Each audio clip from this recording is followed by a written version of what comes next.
भारत की मिट्टी में एक वीर सपूत पैदा हुआ था जिसने कहा था कि हम दुश्मन की गोली का सामना भी करेंगे, आजाद हैं और आजाद ही रहेंगे।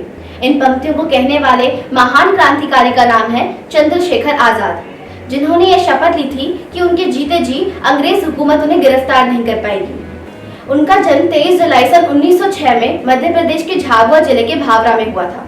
उनके पिता का नाम पंडित सीताराम तिवारी तथा माता का नाम जगरानी देवी था। वे बचपन से ही काफी फुर्तीले थे, इसलिए उनकी माता चाहती थी कि वे संस्कृत के विद्वान बने। इसलिए उनको बनारस के काशी के विद्यापीठ में भेज दिया गया। वहां पर जाकर वे राष्ट्रवाद से परिचित हुए और वे स्वतंत्रता सेनानी बन गए। मात्र 13 वर्ष की उम्र में उन्होंने गांधी जी द्वारा असहयोग आंदोलन में शामिल हुए तथा उन्होंने अपनी सक्रिय भूमिका निभाई।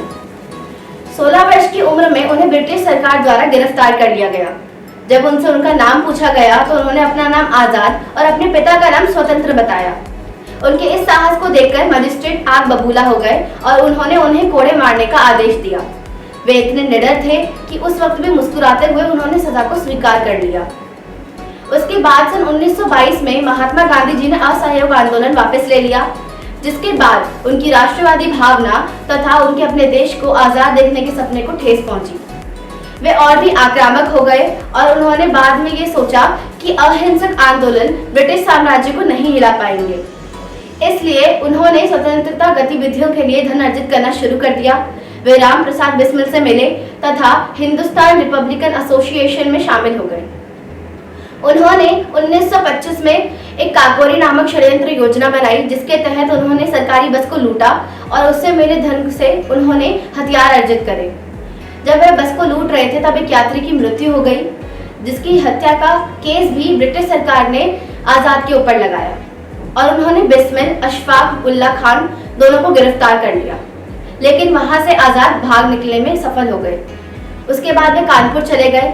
कानपुर जाकर वे राजगुरु सुखदेव तथा भगत सिंह से मिले और उन्होंने हिंदुस्तान रिपब्लिकन एसोसिएशन का नाम बदलकर हिंदुस्तान सोशलिस्ट रिपब्लिकन एसोसिएशन कर दिया। तब आंदोलन के उसी वर्ष आंदोलन में लाठीचार्ज के तहत जो लाला लाजपत राय थे उनकी मृत्यु हो गई। इसका बदला लेने के लिए आजाद ने एक योजना बनाई और जेम्स स्कॉट को मारने की योजना बनाई थी, लेकिन गलती से जेपी सॉन्डर्स मारा गया और उसके बाद ब्रिटिश साम्राज्य ने उनके परिचितों, उनके संबंधियों को सबको गिरफ्तार कर लिया। लेकिन वहां से भी आजाद भागने में सफल रहे। आजाद के मुखबिर ने उनके निवास स्थान के बारे में ब्रिटिश सरकार को बता दिया, जिसके बाद उन्हें वहां पे पकड़ा गया। उनसे लड़ते लड़ते आजाद घायल भी हो गए, लेकिन अंत में अपनी बंदूक में मौजूद आखिरी गोली से उन्होंने स्वयं को मार दिया, क्योंकि उन्हें खुद के हाथ से मरना मंजूर था, परंतु ब्रिटिश सरकार द्वारा गिरफ्तार होना व उनके सामने आत्मसमर्पण करना मंजूर नहीं था। जब भी आजादी का जश्न मनाया जाएगा तब चंद्रशेखर आजाद को याद किया जाएगा। वे आज भी युवा के लिए प्रतीक है, प्रेरणा स्रोत है तथा उनके देश के प्रति निस्वार्थ भाव से ही आज युवा प्रेरित होते हैं। धन्यवाद।